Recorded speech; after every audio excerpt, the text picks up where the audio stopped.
Good evening. Welcome to another Living World of Darkness Rage Across New York, Werewolf Venue. Tonight, we start with Alonna. She's been out running errands, gathering last little bit of supplies that she's needed for something she's working on Sept. She's kind of lost in her own mind as she's making her way around the city. And she comes upon, almost runs into a large pack of dogs. And for that split moment, she's like, where did all of these dogs come from in her mind? And then she looks up, she recognizes a familiar face. Lucas, for his part, is holding on to the reins of several leashes to these packs of dogs. Both hands full, actually. Gets ahead and looks up. Alana, is that you? Whoa, whoa. I didn't expect to see you out here. Why would you not expect me to be out here? And one of the smaller dogs is going to go ahead and try to intertwine his leash with all the others. At which point, Lucas just goes ahead and barks out, "No, please don't, please don't, please don't." Haven't run into anybody else outside so I don't know, I just assumed everybody stayed on there. Well, yeah, there's a lot of on-site housing, but me, I like to branch out a little bit. Lucas is going to go ahead and start to lead these dogs with various barks and orders down further toward the sidewalk. He goes ahead and looks to Alana. You want to follow? Sure. Got nothing better to do. It's always good to spend time with friends. Yep, yep. And the neighborhood, it's a little bit cold. It's getting to be that time of day. You can see that Lucas himself is wrapped off very, very, very tightly in a warm coat and a fantastic scarf, which I don't, unfortunately, do not have an overlay for. But along with the scarf, he wears a what appears just to be a red hunting hat, which unfortunately, again, is not featured in the overlay. But if you could pretend with the power of imagination, I would appreciate it greatly. I've not seen a hat like that in years. I didn't think anybody actually wore them anymore. Lucas goes ahead and chuckles to himself a little bit. Yeah, well, this is my people hunting hat. He goes ahead and quips as he's dragged along. Whoop, whoop. Alana smirks. People hunting. Well then, I best stay out of your sights then, shouldn't I? She kind of gives a playful little wink. Boy howdy, boy howdy. About this time that there's a little bit of a an open area. Looks to be an open garden, actually. And there's a little bit of a sign there. It has the silhouette of a dog and park underneath it. And seems like Lucas is leading you actually on over there. This time of day, it's mostly empty. But Lucas goes ahead and walks to the gate, unbuckles it. You see as he unbuckles it, like several of the smaller dogs strain in the leashes to get out. Lucas will stop for a second. Okay, guys. He'll painstakingly take each one of them off the leash for them to go ahead and run wild in this little small dog park.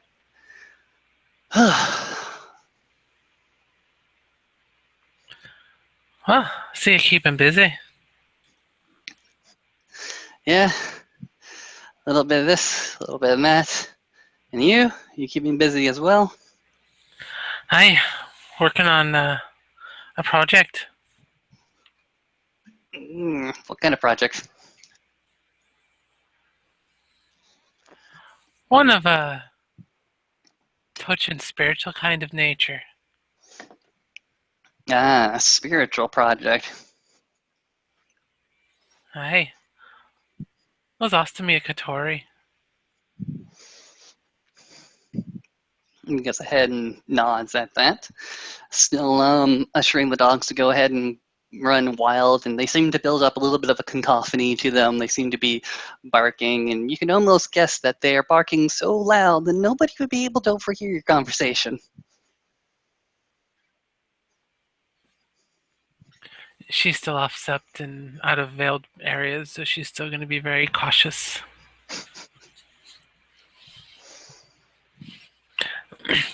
Hi, as part of taking up work with him.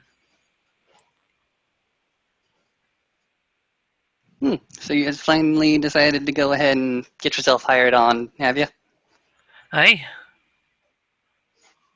Well, that's good. That's very, very good. And Katori already has you working very, very hard. That's good to hear. aye. Joy and happiness is what he wants. Hmm. Interesting, interesting. Why does he want joy and happiness? Besides, why we all want joy and happiness. Well, I assume it's because of all the deaths that they've had recently. Most people tend to get a bit depressed and kind of sink into it after a while if Hmm. they don't learn to bounce back. Interesting. Has he told you his own history with that bit of downness? If this is in regards to people coming by and saying that they're unhappy because people are kind of overlapping things that the greater spirits wouldn't be happy with, then I. If it's something else, then I haven't a clue. Now, you said something interesting. Overlapping. I have no idea what you mean by overlapping. You understand how there's like different families, right? Mm-hmm. And most families have somebody that fills a certain role.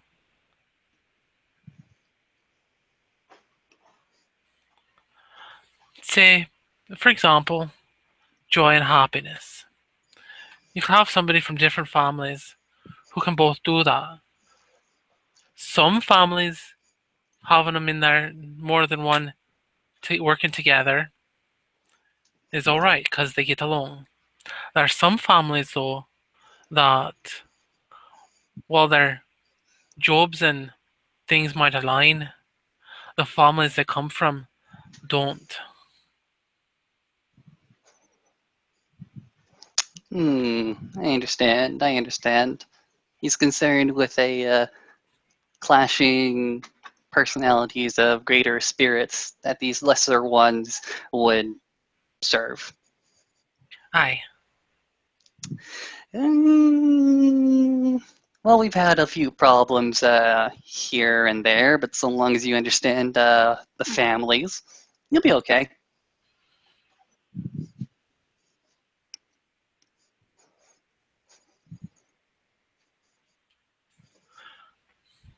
how do you keep so many dogs following you so well? Most dogs in the city can't stand me. They always run off.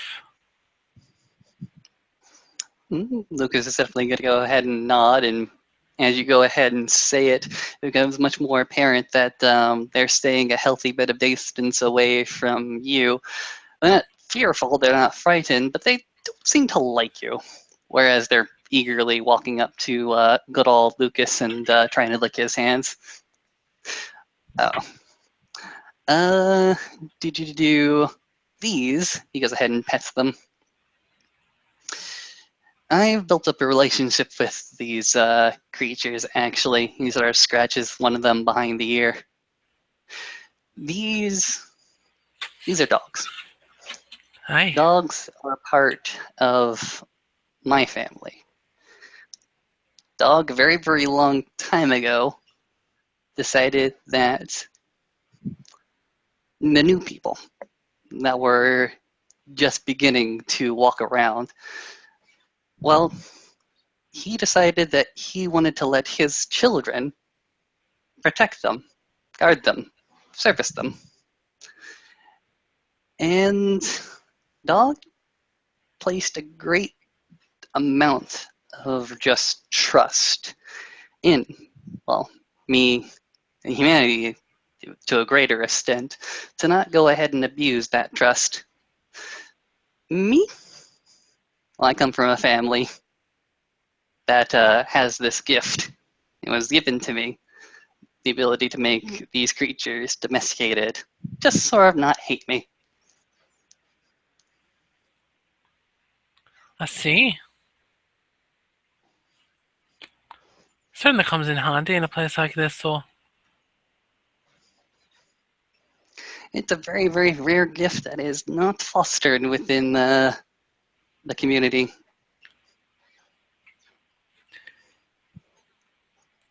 Nay, too many people consider him too far gone from their more rough and tumble ancestors.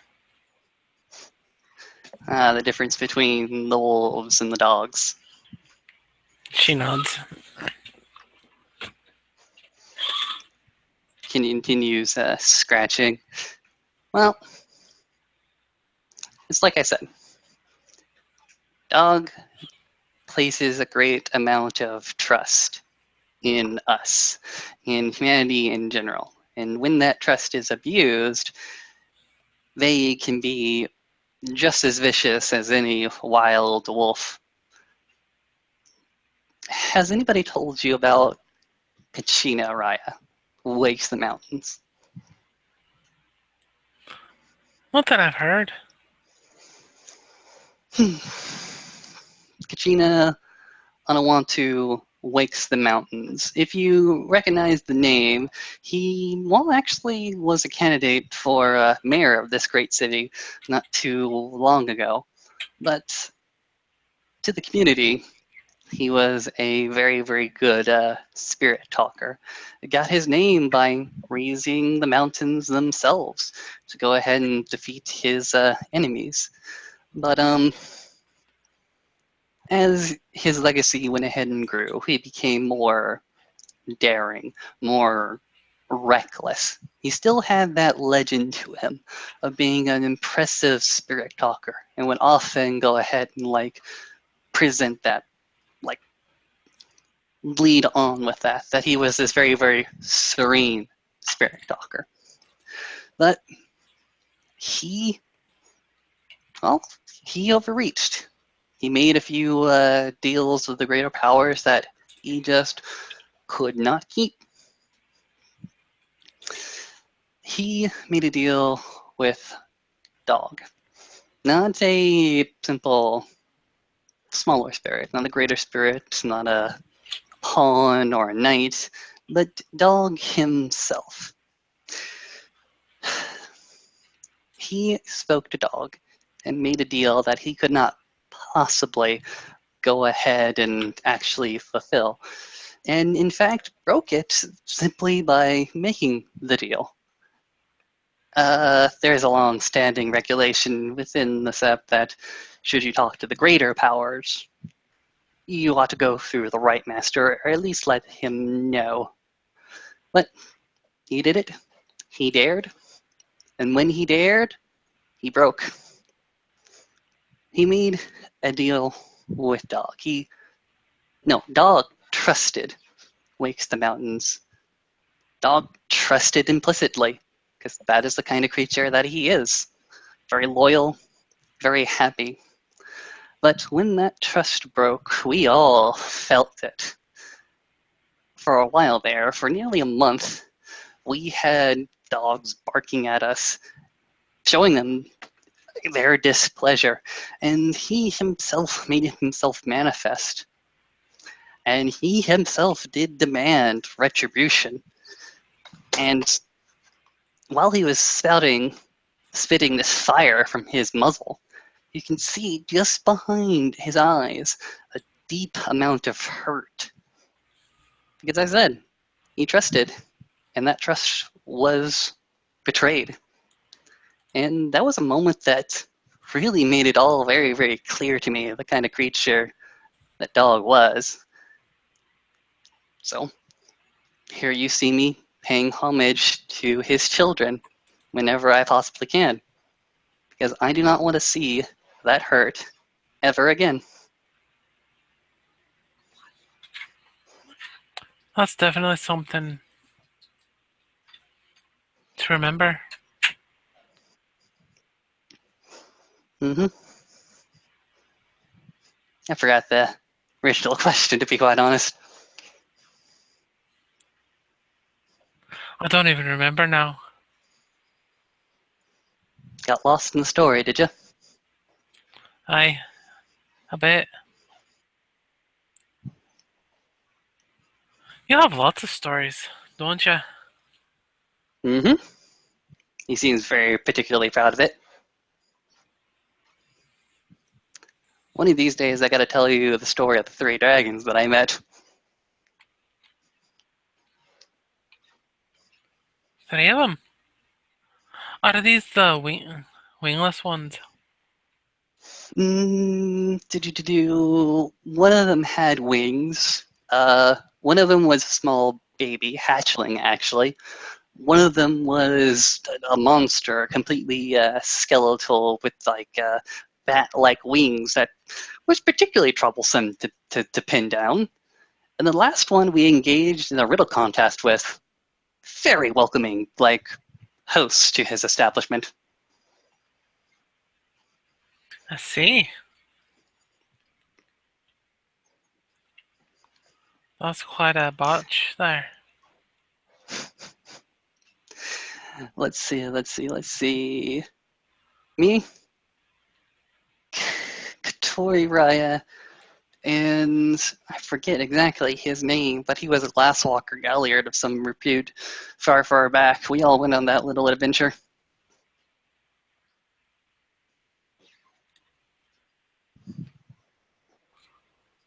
Must have been something. Boy, howdy. We talked to Sphinx first off. Here's the thing. What came over the set was a little bit of a song that we could not place. So, Glasswalker Galliard and the Spirit Talker, well, they decided to get together, and for some strange reason, I found myself in the same vicinity and just sort of answered questions. I mean, back then I was smart. I still think I'm smart. Goes ahead and looks at Alana quite quizzically. I'm still smart, right? I'd assume so. You haven't proven otherwise. Hmm. Well, when I do prove myself otherwise, you be sure to tell me, okay? Oh well. In the politest way I can. Oh, much appreciate, much appreciate. But no. That's a fairly long story. To be quite honest, Lucas is going to go ahead and plant his ass down on the ground, and a few of the dogs are going to go ahead and like rush him. He's going to go ahead and push him away. I'm exhausted.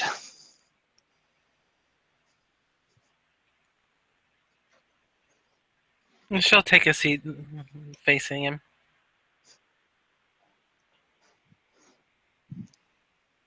What has been going on with you since the last time we spoke?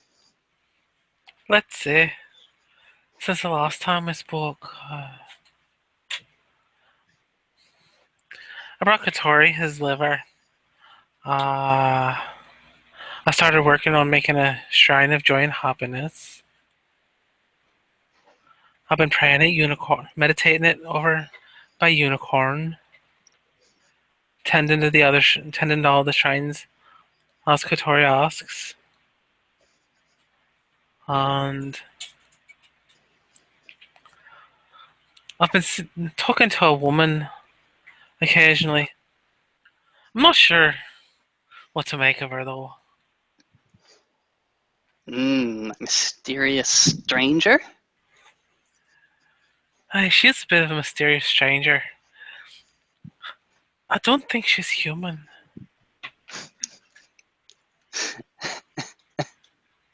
Oh, what leads you to say that? And please don't tell me it's the eyes. Well, the fact that they're green and look like a cat, that kind of plays into it. Lucas goes ahead and like throws his hands up. It's always the eyes. Always the eyes. I don't know, she just has this very animal-like presence about her. I don't think she's one of the changing folk. Mm, okay, so I no think she's, shifters, no I think she's a were fairy. shark. A fairy. I don't know what kind though. I haven't talked to her that far yet. We've Hmm. had hypotheticals that what if and if were, but haven't actually said anything. Hmm. Have you ever seen her dance around in circles? Have I ever seen her dance around in circles? I don't think so. Hmm. Have you ever seen her dive into water for no reason? Dive into water for no reason. Hmm? No. But she did, when I was going by her house to pick up my stuffed animal from the whatever that thing was. Um, there was a lot of cat toys, and I picked one up just kind of while we were just talking, kind of just looking around, getting a feel for things, for my surroundings, and Hmm? like as I held it, like the little bell on it jingled, and her eyes were just locked, and like each move, her eyes were glancing with it. And I tossed it across the room, and I could see the tension in her body wanting to go for it. What stopped her? I think she was trying to hold up a perspective because I said, if you want to go chase after it, go chase after it. Don't let me stop you. And she did. She just turned and went and wadded that thing around for a good 15 minutes. Well, you meet a lot of strange people in the city, I'll tell you that much. Aye. I think she might have a crush on me. Aw, that's adorable. Aye, it is a bit adorable. I'm not sure how to handle it though. Well, what do you think she feels? At the moment, I'm not entirely sure. She's very. Is it a crush, or is it just like a fanciful thought inside her head? I think it might be a crush. Like she's developing feelings for me.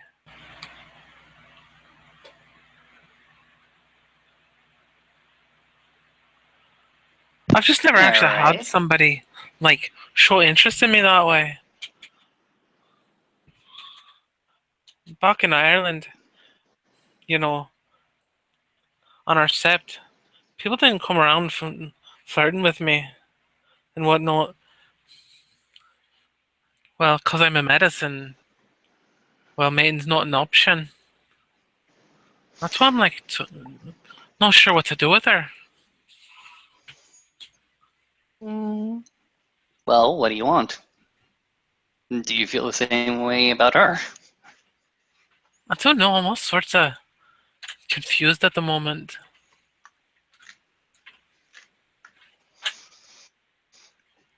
About your feelings, her feelings, just why exactly this is happening now? I think a fair bit of all of it.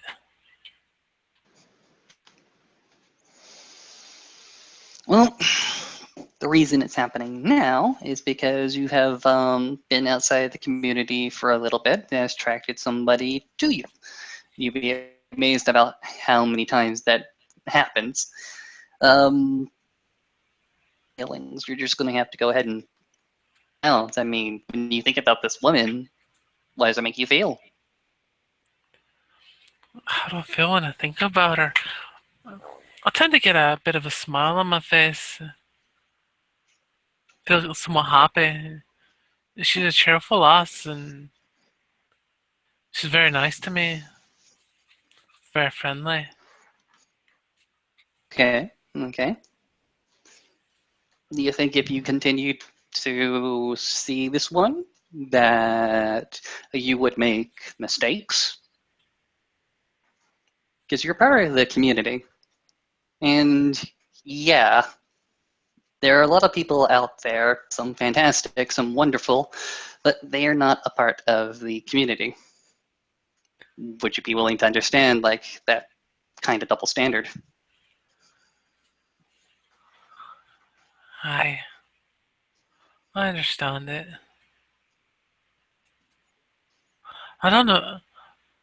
I think she has similar rules if she is a fae for her own people.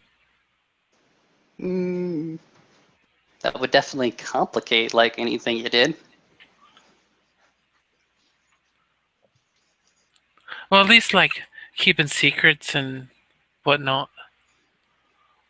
Don't I know that? I'm not sure that we'd ever be able to like really say anything to each other.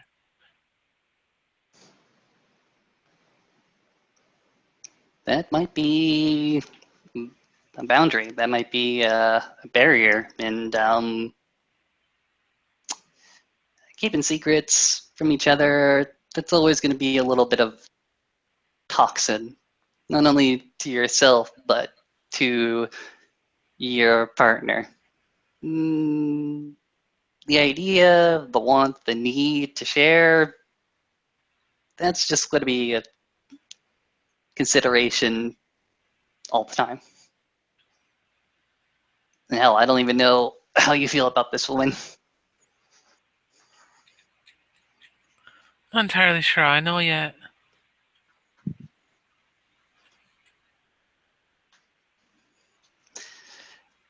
Let me tell you this, it's tricky. There have been some situations where relationships outside of the community work, and there have been situations where it has been terrible, almost throwing us into war, to be quite honest.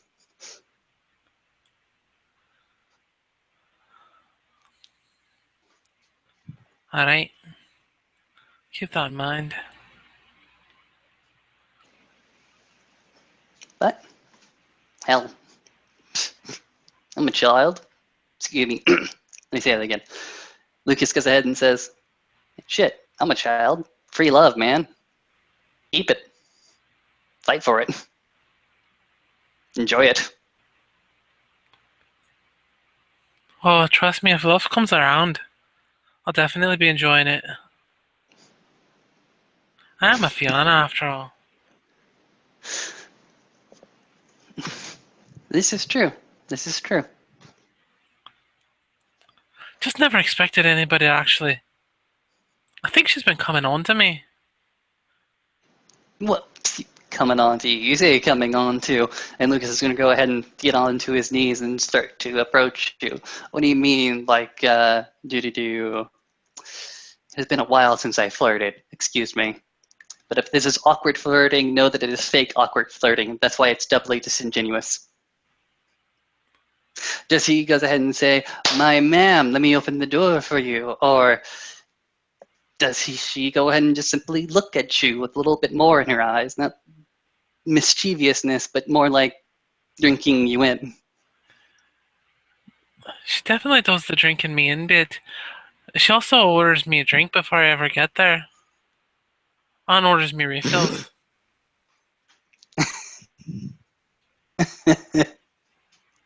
Oh, really?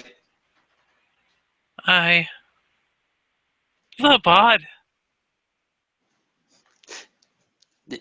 And did Alana in character, did her voice just crack, or is it just you? Yes. Her voice cracked. Lucas goes ahead and leans back. Oh,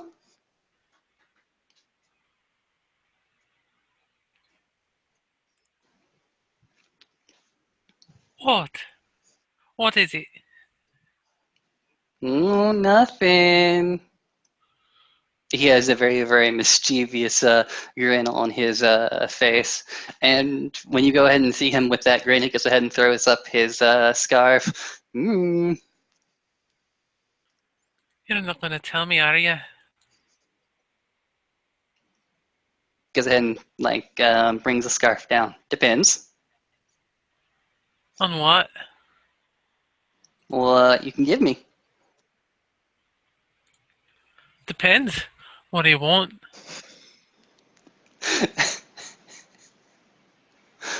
Well, you're building this a little bit of a happiness shrine. Would you appreciate some help with it? I'd never turn down help. It's not just my happiness that Hmm. it's for. Lucas goes ahead and gives a big, exaggerated, like, eye roll and say, okay. Goes ahead and returns his gaze to you. You like her.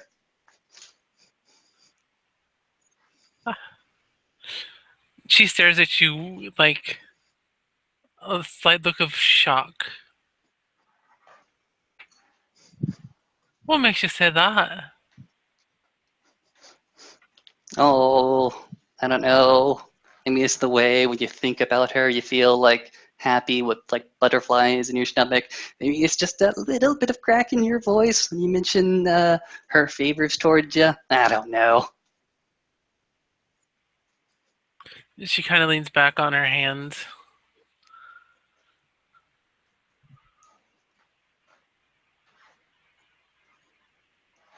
What makes you so sure of that? A slight tremble in her voice. Maybe it's nerves. Maybe it's reaching this uncomfortable area where it may be true and she doesn't know. She's not entirely sure. Believe me. Now, you talk to Garrett ever so often. You can feel him just go ahead and peer into your soul. Well, he's got a match with me.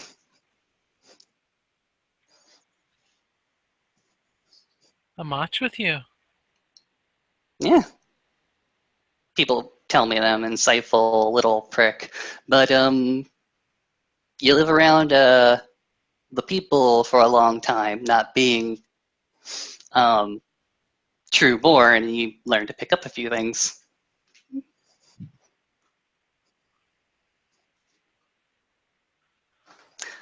I was not true born for a very, very long time while I was with the community. And I just got to be able to pick up a few things that they let slip. And that sense, that insightfulness has served me well since the day. She tries to have a very neutral expression. I see. Well, I'm sure it's serving you well then. Mm, most people tell me I'm just a noisy little prick. I don't know, you don't seem that nosy. Your nose seems to fit your face pretty well. Okay, sorry, I had to replay that last sentence in my head. That your nose fits your face pretty well. Gotcha. Well, if you stay on with the path you're going, you stay on with us, you'll be inside my little brain pan, and I'll be inside you.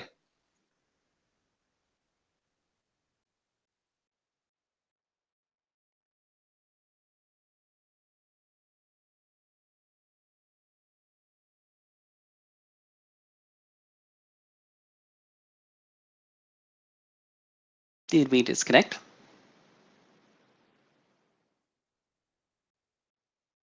Oh no! Shoot.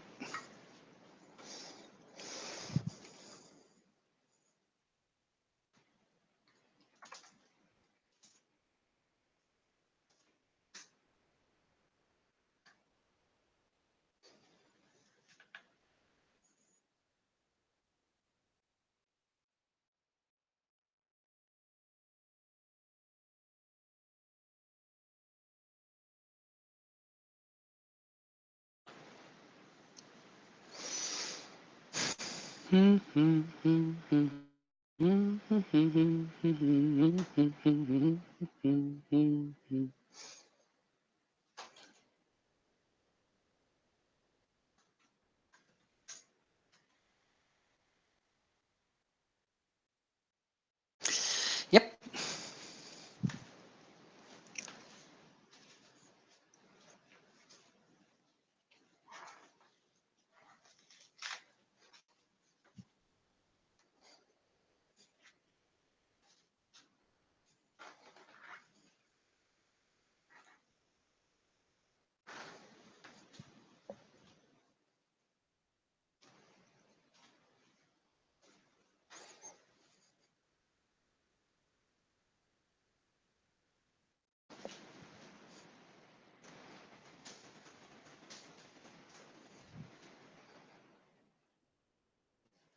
Hold on a second.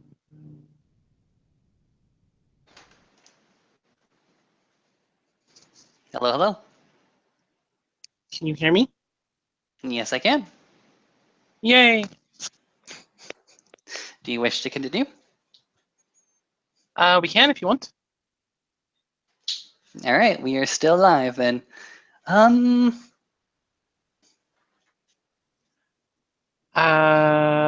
You were thinking over the phrase you just said about your nose fitting your face? Gotcha. He, I believe, went ahead and responded, well, path that you're on and join my pack, then you get to be inside my head. and I get to be inside yours. In my head, I have pink fluffy unicorns dancing on rainbows. That doesn't sound too bad.